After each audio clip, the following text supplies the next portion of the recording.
ہم نے اس میں بڑے اہم ایشوز ڈسکس کیے ہیں.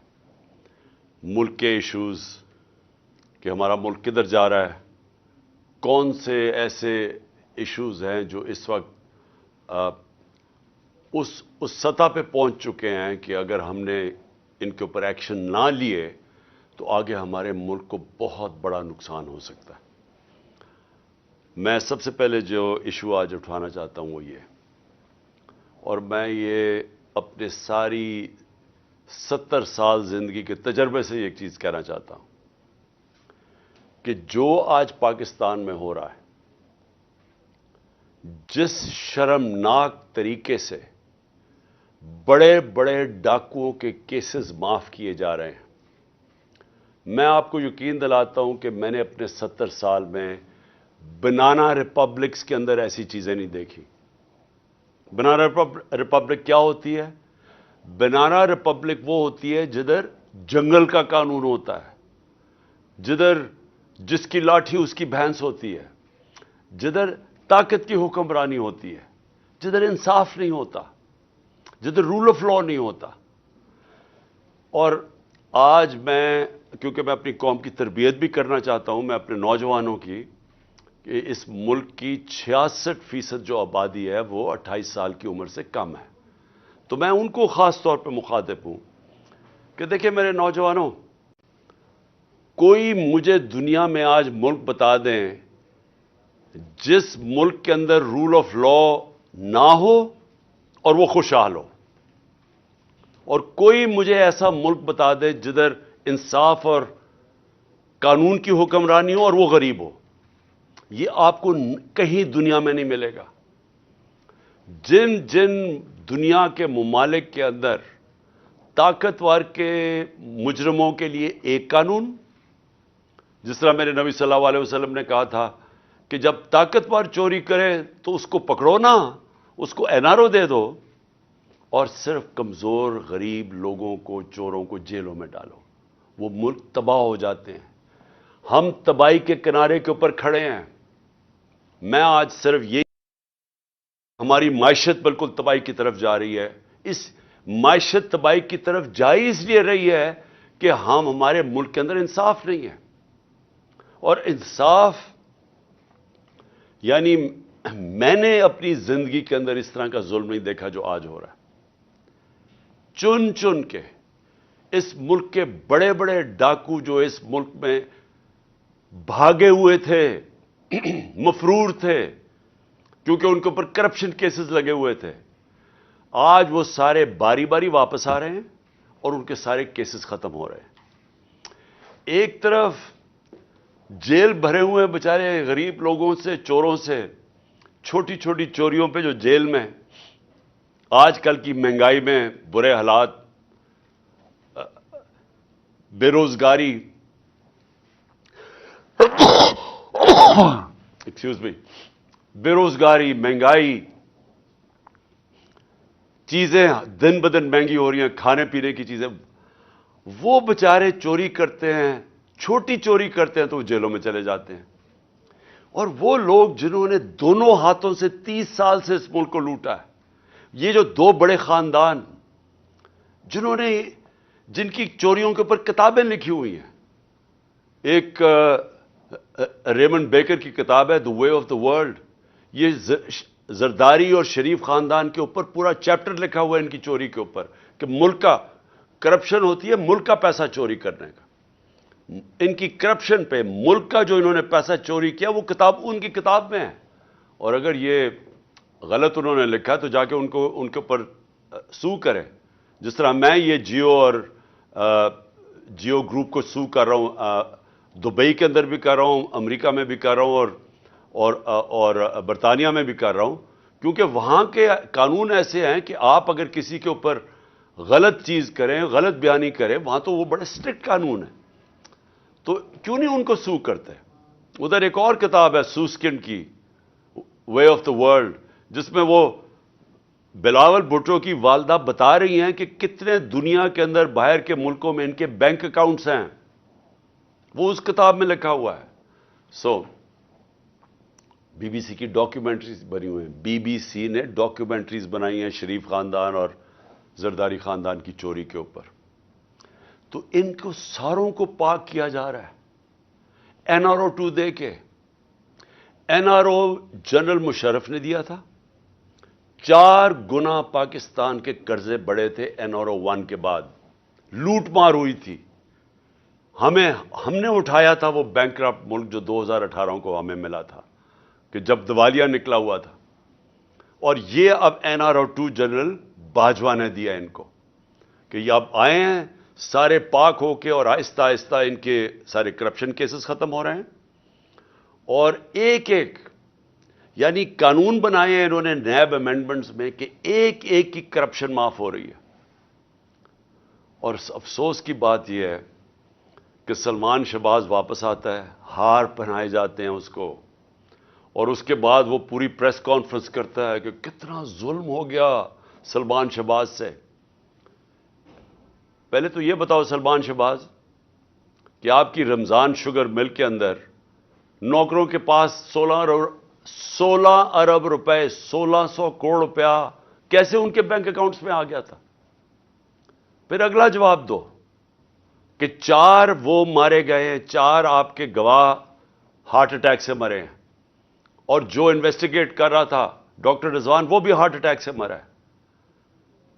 ایک نیٹ فلکس کے اوپر پروگرام دیکھ لیں، اس میں بتایا گیا ہے کہ یہ کیسے ایک نرس نے کتنے لوگوں کا قتل ان کو مارا تھا جو ہاسپٹل میں تھے۔ کیسے مارا تھا؟ وہ صرف انسولین انجیکٹ کرتے تھے، ان کے اندر انسولین انجیکٹ کرتے تھے اور اس سے ہارٹ اٹیک ہو جاتا تھا اور پتہ بھی نہیں چلتا تھا۔ تو کبھی کسی نے کوشش تو کرے کہ ایک دم یہ سارے لوگوں کو ہارٹ اٹیک کیسے ہو گئے، اور جب وہ مر گئے سارے تو یہ واپس آ گئے، اور واپس آ کے کہتے ہیں جی بہت بڑا یہ بے قصور آدمی ہے۔ اس کے علاوہ اسحاق ڈار بھی صاف ہو گیا۔ اسحاق ڈار نے $5 ملین کا جب نیب نے پوچھا کہ جناب آپ نے بچوں کو $5 ملین بھیجے، کدھر سے آیا پیسہ؟ کہتا جی دبئی کے شیخ نے میں نے اس کا یہ کام کیا تھا، اس نے دیا۔ انہوں نے کہا اچھا جناب رسید بتا دیں کہ کس نے پیسہ دیا ہے۔ جیسے انہوں نے رسید مانگی، پرائم منسٹر کے جہاز میں بیٹھ کے ملک سے باہر بھاگ گیا۔ اور یہ شریف خاندان کا یہ جو بڑے بڑے انکشاف ہوا تھا، ان کی ایون فیلڈز اپارٹمنٹ یہ جو مے فیئر کے اندر ان کے 4 سب سے لندن کے مہنگے علاقے میں جدھر یہ رہتے ہیں، تو آج تک ایک نہیں چیز بتا سکے کہ پیسہ سورس آف انکم کدھر سے آئی تھی۔ اور اسی طرح مجھے افسوس سے کہنا پڑتا ہے کہ آج آصف زرداری کی بہن، وہ سارے اگر سندھ کے اندر جا کے پوچھ لیں کہ وہ جدھر بھی کٹ آتا ہے وہ کدھر جاتا ہے، وہ زرداری مافیا کے پاس جاتا ہے، تو وہ بھی معاف ہو گیا، زرداری بھی معاف، تو یہ سب بچ جائیں گے آپ۔ اور میں یہ اپنی قوم کو یہ آج بتانا چاہتا ہوں کہ میں آپ سے نہیں 26 سال سے یہ چیزیں کہہ رہا تھا، 26 سال سے میں کہتا جا رہا تھا کہ کیونکہ پاکستان میں قانون کی حکمرانی نہیں ہے اس لیے کرپشن ہے، کیونکہ قانون کی حکمرانی نہیں ہے اس لیے قبضہ گروپ ہے۔ کیوں نہیں امریکہ میں قبضہ گروپ؟ کیوں نہیں یورپ میں قبضہ گروپ؟ کیوں نہیں لندن میں کسی کے جو بچارے آپ کے پاکستانی محنت کرتے ہیں ان کی زمینوں پہ کیوں نہیں قبضے ہوتے؟ پاکستان میں آتے ہیں تو کیوں ہوتے ہیں؟ کیونکہ یہاں طاقت کی حکمرانی ہے، اور یہ ہے جنگ ہماری قوم کے لیے۔ نوجوانوں یہ جنگ ہم لڑ رہے ہیں، انصاف کی تحریک۔ اب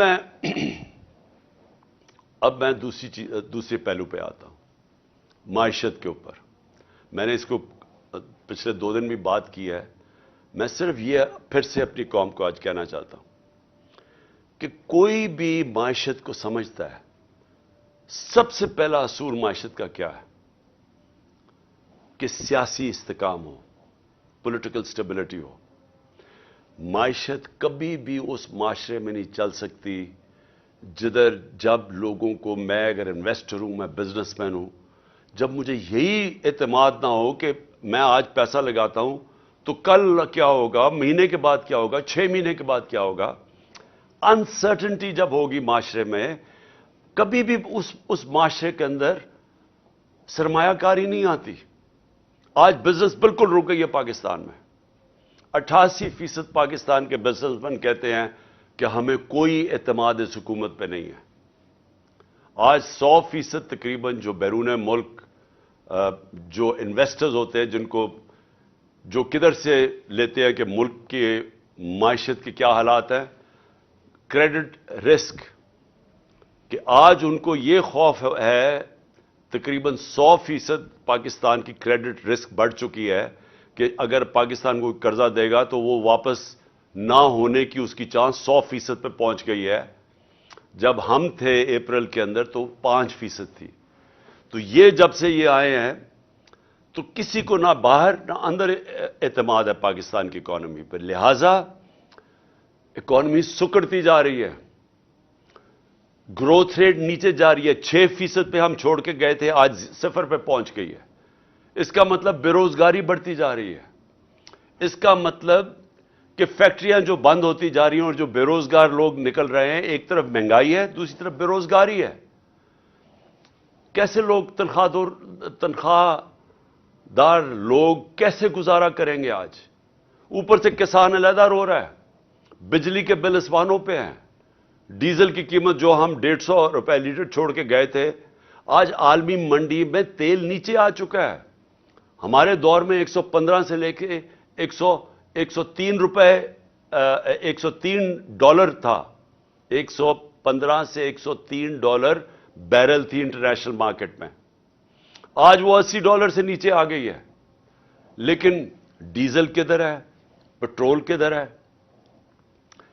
کیسے بجلی کی قیمت آج کدھر ہے؟ ہم 17-18 روپے یونٹ پہ چھوڑ کے گئے تھے، آج وہ 40 روپے سے اوپر چلا گیا. کس طرح لوگ پیسے دیں گے؟ کسان جس کے پاس پیسہ آیا تھا ہمارے دور میں، اس نے اپنی زمین پہ لگایا تھا، جس کی وجہ سے ریکارڈ پیداوار ہوئی تھی. 4 بڑی بڑی فصلوں کی ریکارڈ پیداوار ہوئی تھی. آج کسانوں سے پوچھے کیا حالات ہیں ان کے؟ کسان علیحدہ پسا ہوا ہے، بزنس مین علیحدہ پسا ہوا ہے. انڈسٹری ہماری بند ہو رہی ہے. سروسز، یہ جو آئی ٹی کے اندر ہم نے اتنے انسینٹیوز دیے تھے، ہماری 75% آئی ٹی ایکسپورٹس بڑھی تھی، ان کے انسینٹیوز انہوں نے واپس. تو سوال یہ ہے کہ اب ہم کدھر سے آمدنی بڑھائیں گے اپنے قرضے واپس کرنے کے لیے؟ اگر ایک ملک کے اوپر قرضہ چڑھا ہوا ہے، گھر پہ قرضہ چڑھا ہوا ہے، تو وہ واپس کیسے کرتا ہے؟ آمدنی بڑھا کے. تو جب آمدنی سکڑتی جا رہی ہے تو قرضے ہم نے کیسے واپس کرنے ہیں؟ ہم کیسے جو ہماری آگے لائبلٹیز آ رہی ہیں ہم کیسے واپس کریں گے؟ ان کے پاس تو کوئی پلان نہیں ہے. آج ذرا صرف میں بتانا چاہتا ہوں تھوڑی سی قیمتیں جو عام آدمی کو آج افیکٹ کرتی ہیں. پیاز، لوگ کئی پیاز اور روٹی کھاتے ہیں، 400% اس کی قیمت بڑھ چکی ہے پیاز کی. ٹماٹر، یہ بھی عام لوگ جو گوشت نہیں کھا سکتے وہ لوگ روٹی کے ساتھ ٹماٹر کے ساتھ روٹی کھاتے. 300% بڑھ چکی ہے اس کی قیمت. آٹا یعنی روٹی کے بغیر کون گزارا کرتا ہے؟ 100% قیمت بڑھ چکی ہے آٹے کی. دالیں، 50% قیمت بڑھ چکی ہے دالوں کی. گھی عالمی مارکیٹ میں نیچے آ گیا. پام آئل، آج گھی کی 50% قیمت بڑھ چکی ہے. میں یہ اس لیے آپ کو بتا رہا ہوں کہ جو عام لوگ ہیں سوچیں کہ وہ کیسے گزارا کرتے ہوں گے آج. تو جب معیشت نیچے جا رہی ہے، میں پھر سے ریپیٹ کرتا ہوں، اور میں سارے پاکستان کے اداروں سے آج بات کر رہا ہوں. میں اس لیے پاکستان کے سارے اداروں سے بات کر رہا ہوں کہ یہ جو ہونے جا رہا ہے یہ آپ سب کو افیکٹ کرے گا. کوئی ادارہ جزیرہ نہیں ہے کہ ملک نیچے جا رہا ہو تو وہ جزیرہ بچ جائے گا. سارا ملک ہی نیچے جائے گا. یہ مجھے تو ایسے لگتا ہے کہ یہ ایک سازش کے تحت ہمارے ملک سے ہوا ہے کہ ایک جس طرح کسی نے پلان کر کے ہمارے ملک کو اس طرف لے کے جا رہا ہے کہ ملک اگر خدا نخواستہ ڈیفالٹ کر جائے تو اس کے بعد سب سے پہلے ملک کی نیشنل سیکیورٹی متاثر ہوگی. اور نیشنل سیکیورٹی ہم سب جانتے ہیں کہ نیشنل سیکیورٹی جو پاکستان 7 گنا بڑا ملک ہے ہمارے ساتھ، جس کے ساتھ 3 جنگیں ہو چکی ہیں. تو اگر ہمیں تو صرف اعتماد یہ ہے کہ ہمارے پاس ایک ایسا ہتھیار ہے جس کی وجہ سے کوئی ہمیں حملہ نہیں کرے گا. لیکن اگر ملک ہی بینکرپٹ ہو گیا تو جو لوگوں نے ہمیں پھر وہاں سے بیل آؤٹ کرنا ہے وہ کیا قیمت مانگیں گے؟ ہم سب جانتے ہیں وہ کیا قیمت مانگیں گے. میں یہ ویسے واضح آج کرنا چاہتا ہوں کہ میں یہ ایک تاثر دیا جا رہا ہے کہ جناب ہم چاہتے ہیں کہ ملک کی اسٹیبلشمنٹ ہماری مدد کرے. یہ جب ہمارے خلاف یہ دھرنے دیے جا رہے تھے اور یہ جب کہا جا رہا تھا کہ جی ساری جو پی ڈی ایم کی جماعتیں ہیں یہ سارا وقت کہہ رہے تھے کہ جی ان کو چھوڑ کے تو ہماری مدد کریں. میں بالکل کسی سے کوئی مدد نہیں مانگ رہا. میں قطعی طور پہ یہ نہیں کہہ رہا کہ اسٹیبلشمنٹ ہماری مدد کرے. میں یہ چاہ رہا ہوں کہ اسٹیبلشمنٹ نیوٹرل ہو. میں اس لیے چاہ رہا ہوں اسٹیبلشمنٹ نیوٹرل ہو کہ اسٹیبلشمنٹ کا وقار اوپر جائے. جنرل باجوہ کے دور کے اندر فاصلہ عوام اور اسٹیبلشمنٹ کے بیچ میں فاصلے بڑھ گئے. یہ ہمارے ملک کا نقصان. اس ملک کو ایک مضبوط فوج کے ادارے کی ضرورت ہے. میں ایک آزاد آدمی ہوں, ایک آزاد ملک میں رہنا چاہتا ہوں. میں کسی صورت یہ نہیں چاہتا کہ ہماری فوج کمزور ہو اور ہماری آزادی چلی جائے. اس لیے یہ پاکستان کے انٹرسٹ میں ہے کہ ہمارا فوج کا ادارہ مضبوط ہو. مضبوط وہ تب ہوگا جب وہ نیوٹرل ہو, وہ مداخلت نہ کرے. جو جنرل باجوہ کے دور کے اندر جس طرح کے بے دردی سے انہوں نے ہماری پالیٹکس کے اندر جس طرح انہوں نے کیا, میں آپ کو کہتا ہوں کہ میں نے اپنی زندگی میں جس طرح کی کھلی دشمنی ہمارے ساتھ کی گئی ان 7 مہینوں کے اندر میں نے کبھی یہ نہیں دیکھا. جس طرح جو ہماری حمایت کرتا تھا, میڈیا کرتا تھا, اس کے خلاف ایکشن, ہمارے لوگوں کے اوپر دھمکیاں علیحدہ, گمنام نمبر سے ٹیلی فون آ رہے ہیں اور دھمکیاں دیے جا رہے ہیں کہ عمران خان کو علیحدہ چھوڑو. میرے خلاف سٹیٹمنٹس لینے کی کوشش کی, لوگوں کو کہا کہ عمران خان کے خلاف سٹیٹمنٹ دو. یہ جو سارا توشہ خانہ کیس ہے اس کے پیچھے کون تھا؟ کون ان کو پکڑ کے یہ لوگوں سے سٹیٹمنٹس دلوا رہا تھا؟ اور اس کے علاوہ جو ارشد شریف سے ہوا, جو اعظم سواتی سے ہوا اور ہو رہا ہے, جو شہباز گل سے ہوا, جو جمیل فاروقی سے ہوا صرف اس لیے کہ وہ ہمارے حق میں سٹیٹمنٹس دے رہا تھا, جو ٹی وی چینل سے کیا گیا. کبھی میں نے آپ کو بتایا کہ میں نے جنرل مشرف کے مارشل لاء کی میں سخت خلاف تھا اور انہوں نے میں نے جیل گیا ان کے دور میں. میں نے کبھی اس طرح کی سختی, اس طرح کی ہیومن رائٹس کی وائلیشن اس دور میں نہیں دیکھی تھی جو میں نے اس جنرل باجوہ کے اس دور میں دیکھی. اور مجھے افسوس سے کہنا پڑتا ہے کہ جس طرح کی انہوں نے ہمارے ساتھ سختیاں کی, ایک وہ پارٹی جو کہ پاکستان کی فیڈرل پارٹی ہے, سب سے بڑی پارٹی ہے پاکستان کی اس وقت, میں یہ آگوں کہ پاکستان کی تاریخ میں سب سے بڑی فیڈرل پارٹی ہے. ذوالفقار بھٹو کی پیپلز پارٹی بھی اس طرح سارے پاکستان میں نہیں تھی جو آج تحریک انصاف ہے. ایک نیشنل لیول کی پارٹی ہے. ہمیں کمزور کرنے کی کوشش کی. اور تو چھوڑے جو کہ جس طرح انہوں نے اعظم سواتی سے کیا ہے, مجھے تو حیرت ہوتی ہے کہ کیسے کسی ایک سینیٹر, ایک وہ شہری جو باہر کمائی کر کے پاکستان اپنا پیسہ لے کے آتا ہے, کیسے اسے صرف ایک ٹویٹ کے اوپر, کیا ٹویٹ یہ اس نے کی کہ جنرل مشرف نے NRO 2 دیا؟ سارا پاکستان جانتا ہے کہ جنرل مشرف نے جنرل باجوہ نے NRO 2 دیا, مشرف نے NRO 1 دیا, سب کو پتا ہے. ہمیں کئی دفعہ انہوں نے کہا جب ہم گورنمنٹ میں تھے کہ جی چھوڑ دیں احتساب کو, چھوڑ دیں اقتصادیات کے اوپر کانسنٹریٹ کرو, اکانومی پہ کانسنٹریٹ کریں, احتساب کو بھول جائیں. ہمیں فیٹف کے اندر انہوں نے ان کی طرف سے آئی ریکویسٹ کہ جناب فیٹف میں ان کو NRO 2 دے دو, یہ اپوزیشن کو. تو ہمیں تو پتہ ہے کہ NRO 2 کس نے دیا.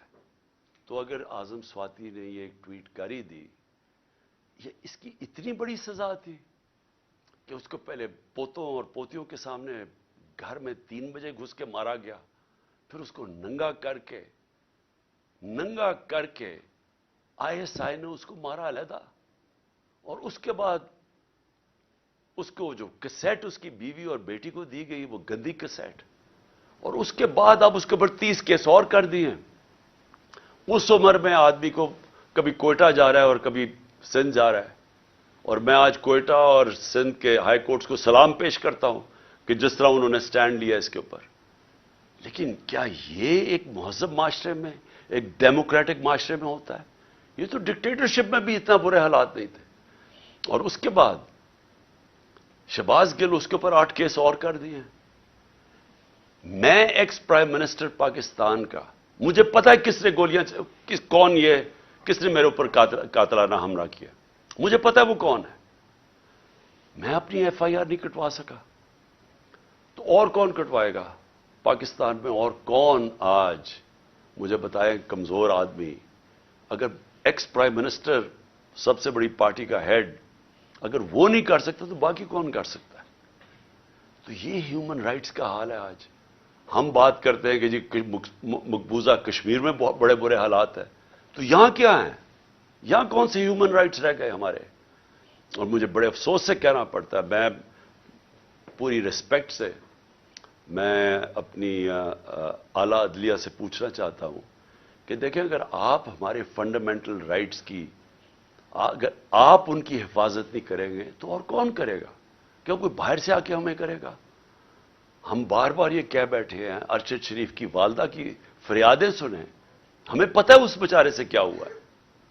اگر وہ نہیں اپنی ایف آئی آر کٹوا سکتی، ایکس پرائم منسٹر نہیں کٹوا سکتا، اور میں یہ بھی سوال پوچھنا چاہتا ہوں کہ کیا جنرل مشرف کو جب ہم تنقید کرتے تھے، اور ہم کھل کے جنرل مشرف کی تنقید کرتے تھے، تو کیا ہم فوج کی تنقید کر رہے تھے؟